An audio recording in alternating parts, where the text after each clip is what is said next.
today's video is to show you how to properly bend the wrap clamp around the frame.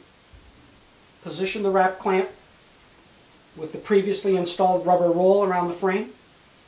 Hold the bracket from the bottom, bend the bracket over the top tightly over the rubber roll. With the provided square spacer, insert the bolt through the spacer, bring the bolt in from the back side of the wrap clamp, and push through the bracket. Another option is to put the bolt from the outside of the bracket to the inside of the frame. So you have some nice flat surface on the bracket. Mount the bracket to the frame, provided washer and nut, and torque down as specified.